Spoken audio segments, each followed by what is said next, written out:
Hi everyone, and welcome back to another PR automation tutorial. In this video, we're going to run through the bulk update user details automation. So as you can see, PR has actually read the details from the ticket and can tell that we should either be doing a change user details or a bulk update of user details. So what we can do is we can go through and actually select the prompt here, and this will kick off the automation. So PR is then going to go through the Azure Active Directory and find all synced users who are part of certain groups. And then we can see we've selected initial option to set the same value for all users. Which then gives us the ability to select multiple users from this list here. And we can see here all the properties that we can actually update. So for now, let's hit manager, we hit go.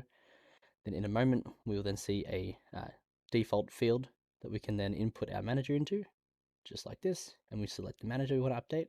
We hit submit. Then Pia will go through the Active Directory environment and actually update this field here. And then it'll commit a DirSync, which, as we know, DirSyncs may take a minute or so to complete. So this might be the perfect time to go and execute a secondary automation on another ticket. But for the sake of the video, I will be going quiet, and I'll see you once this is complete.